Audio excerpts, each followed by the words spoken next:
Now we will discuss the different salivary glands that are present in our body. So here you can see the different salivary glands. One, that is parotid gland. Here parotid gland, that is lies beneath and front of the ear. Next one, that is sublingual gland and submandibular gland. Submandibular gland, that is situated beneath the jaw, and sublingual gland, that is present below the tongue. So these are three types of salivary glands. Now salivary glands that secrete saliva in the mouth, and there are different function of saliva in the mouth. For example, saliva lubricates and moistens our oral cavity. It also moistens our food and make it soft. Next one, it also act as a solvent. These are the functions of saliva. Help food particles to stick together and help in the formation of bolus. Bolus, that is formed in the mouth due to the secretion of saliva. Next one is saliva also cleans the mouth and tends to destroy germs to prevent tooth decay. Dryness in mouth gives a feeling of thirst to replenish body water, and thus saliva adds in water balance in the body. So these are the function of the saliva. And saliva, what is its pH? That is very slightly acidic, that is 6.8 pH of saliva, and it also contained water 99%, salts, mucus, and an enzyme, salivary amylase. And what is the name of that enzyme, salivary amylase? That is called as ptyalin. And it digests the starch. Starch in presence of ptyalin that changes into maltose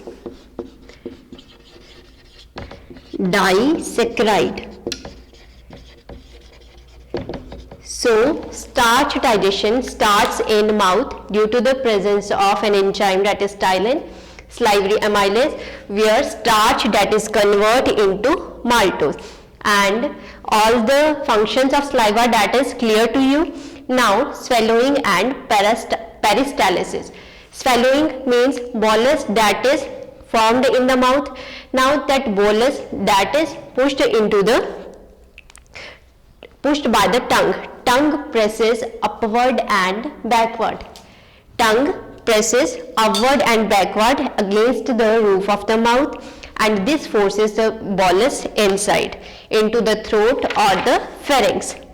The back part of the roof of the mouth cavity closes the opening between the throat and nasal passage. Throat and nasal passage. Here you can see throat and nasal passage. The larynx, which is located at the entrance of the windpipe, that is pulled upward with the help of which one? Epiglottis. Epiglottis, that is a flap-like structure which closes the two opening, because here is a common passage for larynx and food pipe. Trachea and food pipe, windpipe and food pipe, these are two separate, but there is a common passage. So epiglottis, that is a flap-like structure that covered the opening of that windpipe when we swallow the food.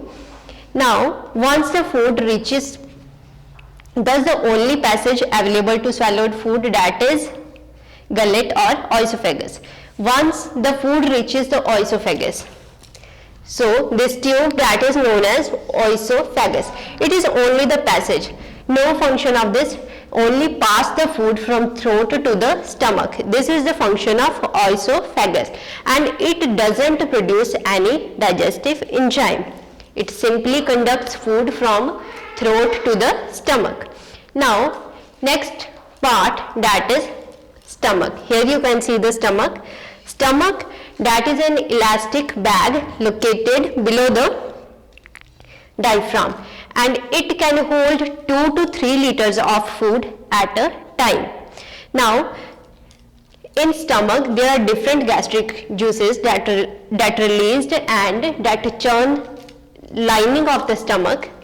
the stomach, the lining of the stomach that churn the food, and gastric juices that mix with the food. Now in stomach there are two sphincters, they are present. One sphincter that is known as cardiac sphincter at the opening of esophagus, and one sphincter that is known as pylorus when it enters into the duodenum or small intestine. These sphincters, they help in the regurgitation, they help in the prevent the regurgitation, that food that cannot flow from stomach to esophagus or from duodenum to stomach. When the food that is completely churned, then it transfer to the duodenum. But sometimes there is vomiting that is a regurgitation of food. At that time what happen? The cardiac sphincter that opens up and the food from stomach that comes into the mouth. Now the next one, that is the gastric juice, different gastric juice that is released into the stomach, and gastric juice that contains HCl and an enzyme that is known as pepsin. Now the acid serves two functions. What is the function of acid? Acid kills the germs that come with the food, and it activates the pepsin to act on proteins. First of all,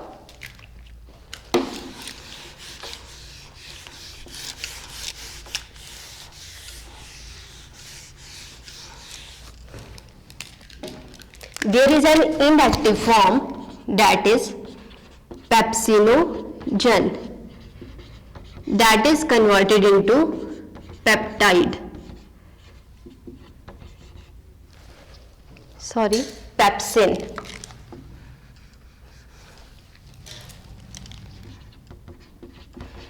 Pepsin. So pepsin, it is the protein digestive enzyme. Now proteins that convert into peptides with the help of this pepsin. This is the inactive form of enzyme. This is inactive form and this is the active form. What are the functions of enzyme? Enzyme speed up the reaction. It acts as catalyst, and there is a specific enzyme for specific reaction. For example, we convert protein from peptide, protein to peptide. Then here only enzyme that acts, that is pepsin. For example, lipids. For lipids there is a specific enzyme like lipase. So these enzymes, these are proteins and they can act only on one thing, only on one reaction. They cannot act on 2 or 3 some other reactions. Now next one, that is the here in stomach, first one protein that is converted into peptides, and next that is enzyme, inactivate form of enzyme prorenin, that is first converted into renin, and this renin enzyme that help in the formation of para-casein, that is changes from milk protein to para-casein, a peptide that is insoluble. Now the food here for some time, for 2 to 3 hours, that rest in the stomach, proper churning of food, and after that bolus that converts it into chyme. In mouth the food that is known as bolus, and in stomach that is changes into chyme. Now the pylorus. Here is an opening pylorus that opens and food that is passes to the small intestine. Now next one, that is the next part, that is the small intestine.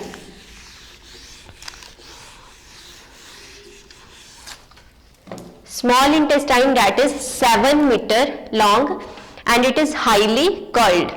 Here you can see the different part of small intestine. One is jejunum, here is ileum, and here is duodenum.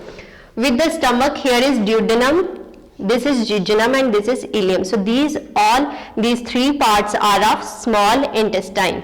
Now what are the function of duodenum, jejunum and ileum? Duodenum, that is first one, that is the short upper part next to stomach. Jejunum, here you can see jejunum, next shorter region, and jejunum means empty, because at the time of postmortem or in dissection, this part that is empty from food. And ileum that is about 4 meter long. The inner lining of the ileum, this inner lining of the ileum, that is made up of villi. For example, this is jejunum.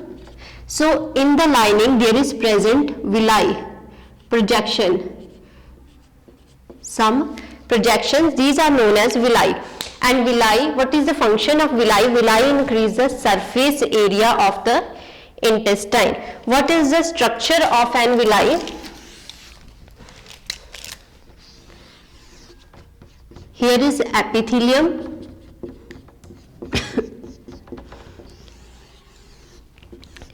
and here is lacteals, and here also capillaries are present. Capillaries are present. Now, between the villi there are small holes. Between the villi, for example, this is tube, here is villi are present. So between the villi there are small holes are present, from where digestive juice or intestinal juice, that is secreted by the glandular cells, and they poured into the lumen of the small intestine. After that, each villi that is covered by epithelium, this is known as epithelium, that is the outer covering, and there are lymph vessels that is known as lacteal, and there is presence of capillaries also. The small intestine, this portion from here to here, the small intestine that serves both for digestion and absorption. It receives two digestive juices.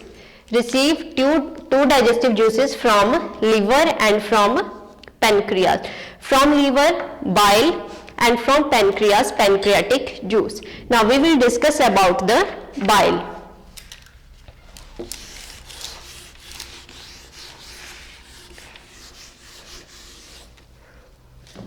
So here you can see the liver.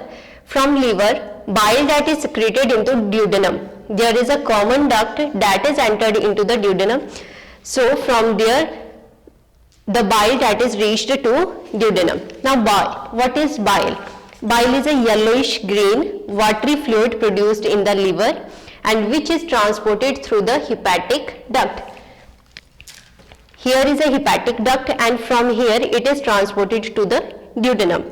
Now the color of bile is due to two pigments, that is bilirubin and biliverdin. So these are the two pigments which give color to the bile, and this is due to the breakdown of RBCs. It contains a lot of sodium carbonate. Bile, it has two pigments, bilirubin and biliverdin, and it contains a lot of sodium bicarbonate which neutralizes the acid content of the food that received from the stomach. So from stomach, when it enters into the duodenum, it comes in contact with the bile. So it neutralizes the acid that is present in the food. Bile salts also reduces the surface tensions of fats and break them into tiny particles. Overall, the role of the bile is, what is the role of bile?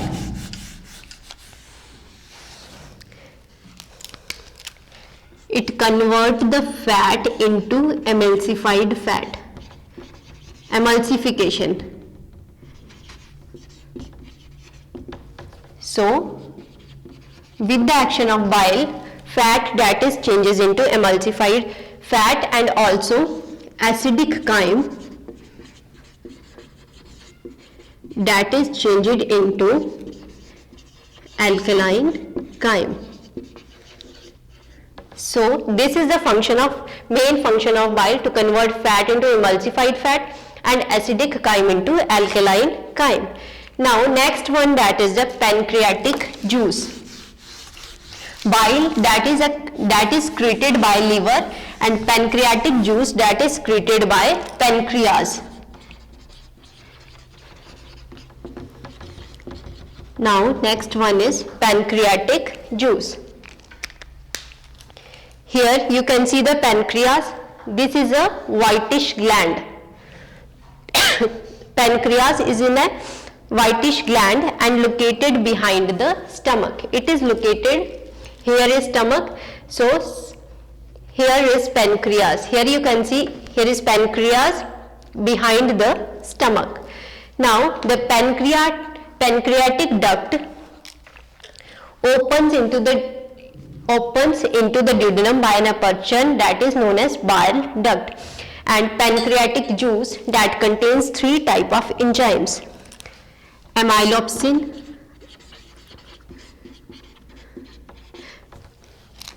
remember all these things, trypsin,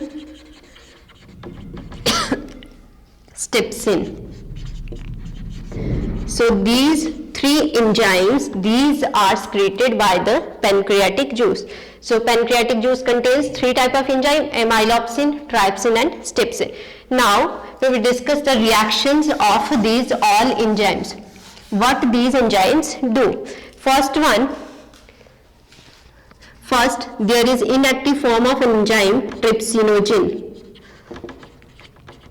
that is converted into trypsin.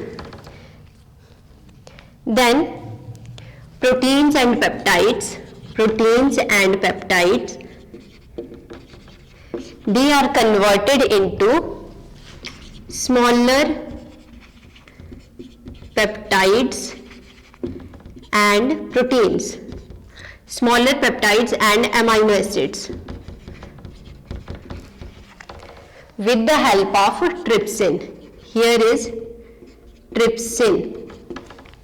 Next one, that is which starch that is left over, means leftover starch by the action of amylase, that is converted into maltose.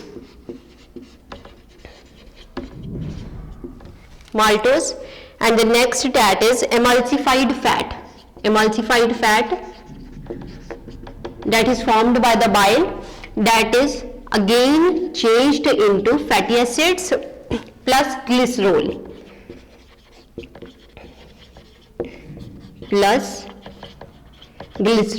by the action of stepsin enzyme.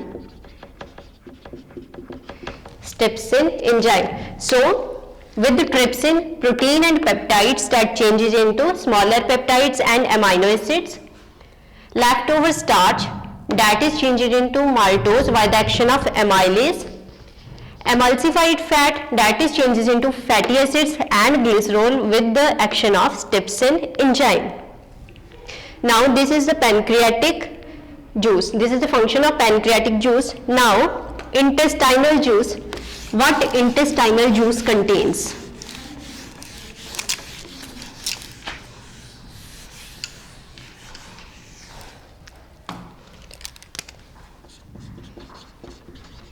Now see the reaction of that occurs in intestinal juice. In intestinal juice, peptides, they are changed into amino acids. By the reaction of peptidase. After that, maltose that is changed into maltase, and enzyme that is maltase. The third reaction is sucrose that is changes into glucose and fructose with the enzyme sucrase. The next one is the lactose, that changes into glucose and galactose with the action of enzyme lactase.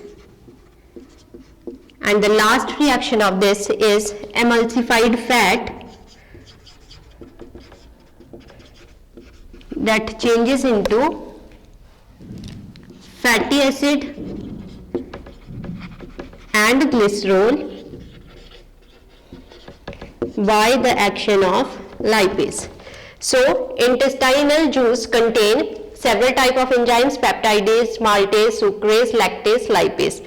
And the reactions are: peptides changes into amino acid with the help of peptidase, maltose changes into maltase with the help of enzyme maltase, sucrose that changes into glucose and fructose with the help of sucrase enzyme, lactose that convert into glucose and galactose with the help of lactase enzyme, and the last one, emulsified fat that changes into fatty acid and glycerol with the help of enzyme lipase. Now the next one, that is the absorption of food. The final product of food, they are mainly absorbed in the intestine itself.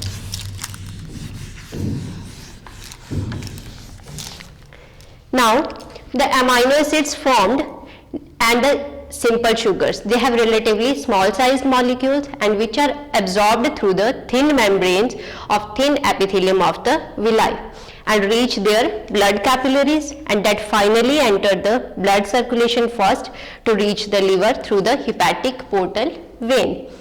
Fatty acids and glycerol, which are formed previously, they are absorbed into the lymph vessels or the lacteals to enter the lymphatic system, which forms a network all over the body to ultimately empty its contents into the blood stream. The food that passes very slowly through the intestine, taking about 4 hours. So here the food that is take about 4 hours, then it passes to the next part, that is the large intestine. Now what is large intestine? Large intestine is here 1.5 meter long, 1.5 meter long, and first part, that is cecum. Then next one is the colon. Colon here is ascending colon, transverse colon, descending colon, and the next part, that is the rectum. Here is the rectum. So 3 part, that is of large intestine: cecum, colon and rectum. Now cecum. Cecum, what is this? This is a blind pouch. Cecum is a blind pouch situated at the junction of small and large intestine. So where it is present? It is present at the junction of large intestine and small intestine. From its blind end projects a narrow worm-shaped tube, that is known as vermiform appendix. Here you can see the vermiform appendix, which now it is a vestigial organ. It has no function in our body. Colon, that is much broader than the ileum and little more than a meter long. It is little more than a meter long, and it has 3 parts: ascending colon, transverse colon and descending colon. Now the rectum, here you can see rectum. It is the last part of the small intestine which opens at the anus. Here it opens. Anus that has circular muscles to keep it closed except when passing balls. Now what are the function of the large intestine? The large intestine secretes no enzyme. It absorbs much water but very little food from the contents, which mainly consist of undigested material. After much water that is absorbed, the contents become solid, semi-solid, and feces which pass into the rectum and are expelled at intervals. The expulsion of the undigested remains of the food from the alimentary canal, that is known as defecation.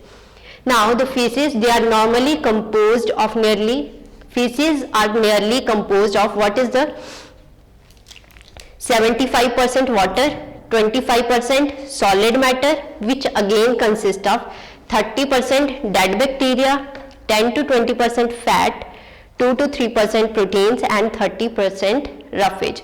So what is the composition of feces? 75% water, 25% solid matter, which again consists of bacteria, that is 30% dead bacteria, 10 to 20% fat, 2 to 3% proteins, 30% roughage. And the bad odor of feces is due to bacterial action in it. And the composition of feces that vary from person to person. Now in digestion there is last topic, that is assimilation of food. So what is assimilation?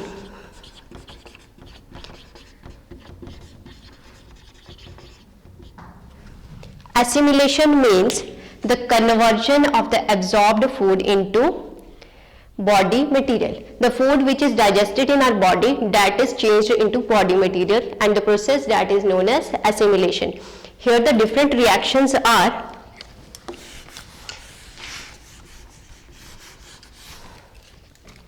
first of all, simple sugar, amino acid, vitamins, minerals, they are carried to the liver.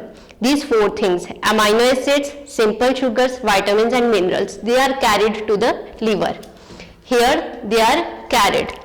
Now after that, the liver that converted any excess glucose, liver converted any excess glucose into glycogen.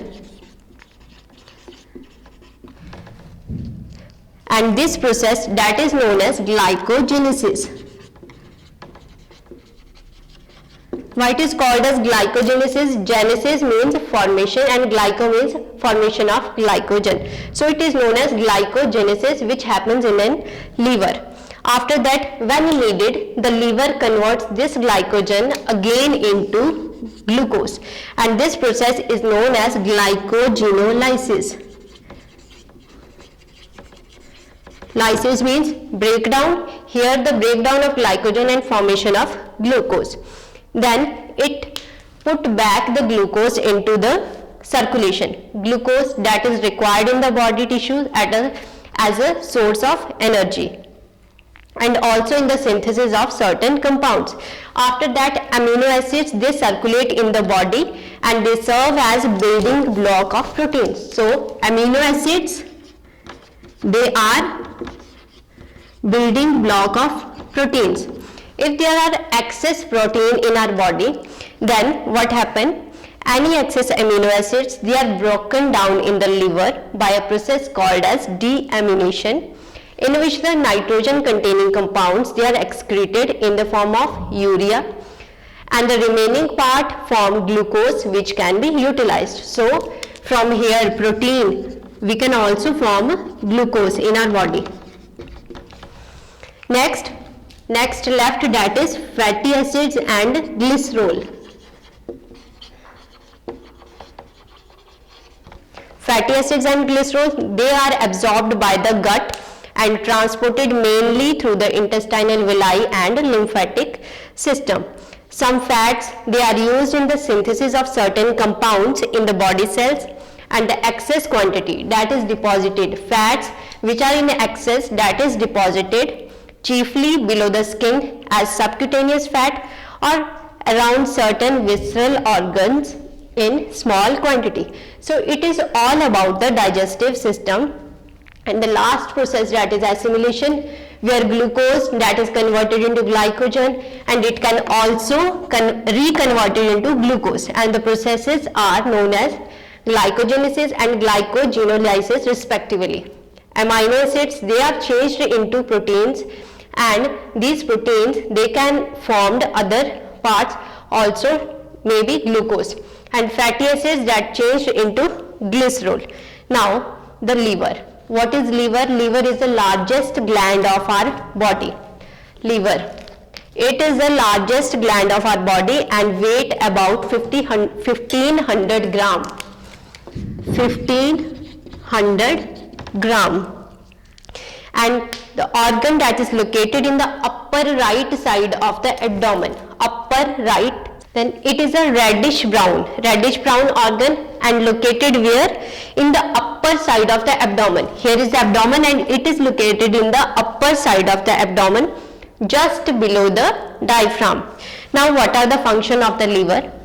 Functions: it controls blood sugar level, it controls amino acids level, synthesis of fetal red blood cells, then storage: it stores iron, copper, many vitamins like A and D, etc. It detoxifies substances, includes drugs and alcohol. It produces heparin, which is an anticoagulant, production of heat by cellular metabolism, regulation of blood volume by acting as a temporary store of excess water, excretion of toxic and metallic poisons, destruction of dead red blood cells. So these all are the functions of liver. Now there are some experiments that are given on digestion, and also there are tests for starch, proteins, fats and oils. Here you can see the second one experiment.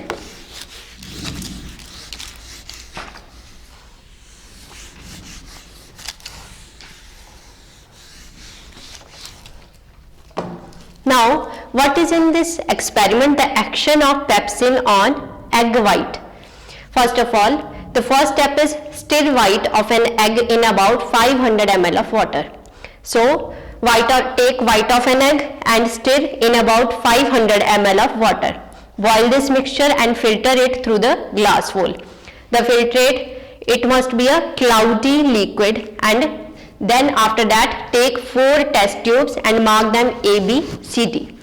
Take a small quantity of the suspension on each test tube. What the suspension? That is of white of an egg. Then now add a few drops of 1% solution of pepsin and hydrochloric acid. In test tube A, add only pepsin. In test tube B, only HCl. In C, pepsin plus HCl. After that, in D, acid plus boiled pepsin.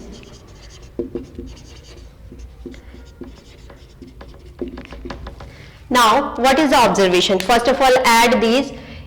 In A test tube, only pepsin, B, only HCl, C, pepsin plus HCl, D, acid plus boiled pepsin. What is the observation? Place all the test tube in a beaker of water at about 35 degrees Celsius for nearly 10 minutes. Then the experiment proves 3 things. Pepsin can digest, only C will show the cloudy suspension. This will show the cloudy suspension. What we observed from this, that pepsin can digest protein, and only when it is acidic. Pepsin that can digest protein, because in egg white there is protein. So pepsin can digest protein and only in the presence of acid, when it is acidic.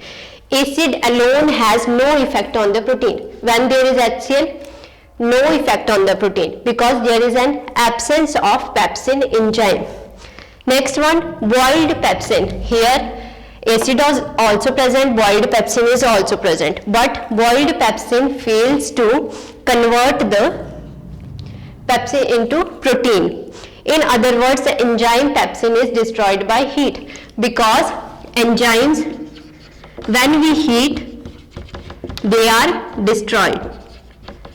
So in boiled pepsin, enzymes that are destroyed and that cannot digest the protein. So from this experiment, the action of pepsin on egg white we confirmed. Next experiment, that is effect of acidity and alkalinity on an enzyme reaction.